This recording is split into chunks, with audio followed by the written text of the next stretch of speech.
Welcome back. This is my fourth time trying to record this, thanks to AMD's wonderful software which kept recording a green screen, and I was running around various forums and Reddit threads trying to solve it and not getting anywhere. I really hope that's it working this time. So, AMD and driver problems, can you name a more iconic combination? Well, I've been leading up to this joke, a more iconic combination is this series and worthless piece of crap maps. Which brings me on to this, which I don't remember making and only found it in some deep folder in another folder in some dusty corner of my hard drive. So might as well just get stuck into this. So the previous two maps were capture 3 maps, wasn't it? 2 maps? I've already lost track of how many I've done in this series. So those were all capture the flag. This is territories, DTT. Now in capture the flag, when you die you just respawn out of thin air.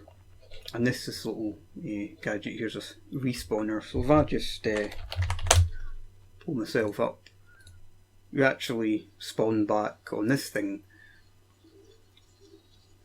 So you've got one of these, the enemy's got one of these, and naturally you have to destroy each other's spawners, and when that's destroyed, it just means you can't respawn. So that's my base with the blue laser fence. We're getting this incredibly weird lift. It's not really a lift if it's going sideways, is it? This is roughly based off of DTT-Liner, the map which is long since gone. But if I just head off to the enemy base, okay, I can't get through their laser fence, and use the map maker to make sure there's no way of shooting the spawner from out here. I'm sure there's at least one map which had some sort of flaw like that. So I just need to jump back in this.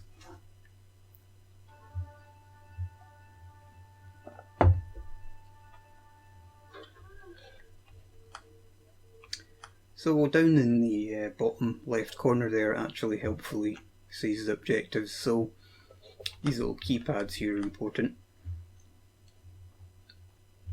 Nice, this is DTT-Liner, which is just, I made a CTF-Liner and then the drawbridges liner, and I guess I felt obligated to make a territories one, even though this is really pretty awful for reasons which we'll shortly be getting on to. So what you need to do is head up here. I have to give myself all the weapons again. So head up to here and interact with this. This is downloading codes. Now, hold on.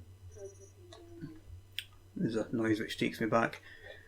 Now, if I recall, only one person per team can have the code, so both teams can have it at once, but only one person. So that person would be the equivalent of the flag carrier and capture the flag. You've got to protect them. So unlike capture the flag, if they die, the code's essentially reset. Somebody else has to go and download it again. So because both teams can have the codes at the same time, it actually leads to some kind of more interesting situations. And I hope I've actually gone. I've just gone back to my base, haven't I? Yes. So what I'm supposed to be doing is heading to the enemy base, of course.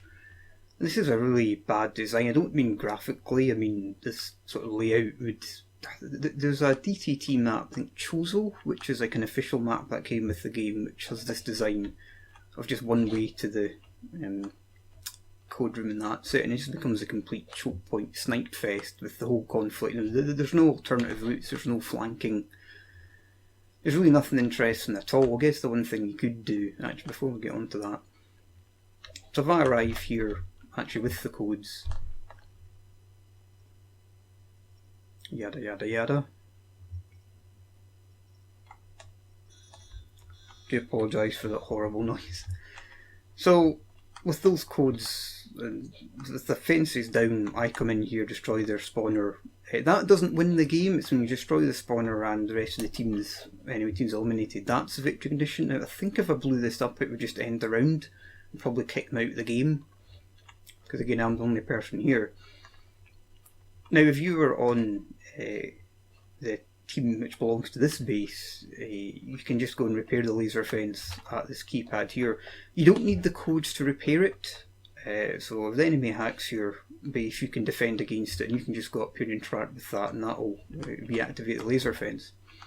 And anyone can do that, but again they're vulnerable while doing it. So Territories was honestly a great mode, had some fantastic matches on it. There's a decent bit of strategy, at least on maps that are better than this one. So you have to kind of balance defending your own base with getting the codes, escorting somebody to hack their fences at the same time the enemy could be doing that.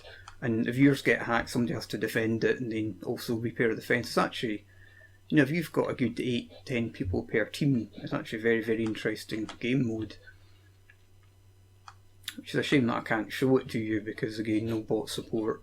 And this is an anti-portal out in the wild. I'll probably going to make a video in this series just talking about some things to do with the engine. And that's something, and portals, anti-portals, zone, anti-portals, all lots of fun. So yeah,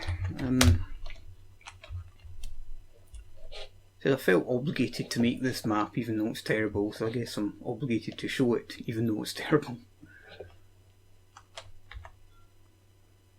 Probably can't hear it, but that's just a toggleable foghorn, as with the Drawbridge's liner map. So yeah, there's really nothing much to say about this. It's just a very, probably just as well was never played, because it's just terrible layout. The only slightly interesting thing you could do is if you've got the codes, you could go back to your base and take the little horizontal lift to their base.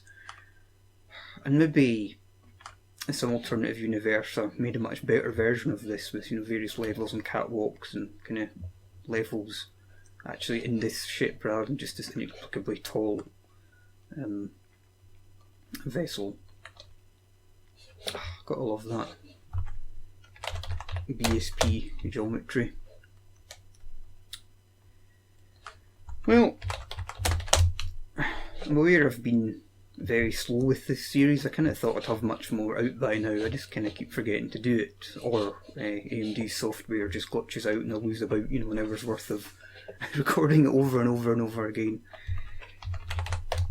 But there's not much left to show with Devastation. Then we're on to Unreal Tournament 2004, which is the real kind of meat of all this. There's a lot to get through with that, and hopefully I'll be a little bit quicker with it. Well, this is the last time I think this map's ever going to be seen by anyone, at least in game. Who knows what will happen to my videos down the line. Down the liner. Okay, that's a good ending joke. Bye.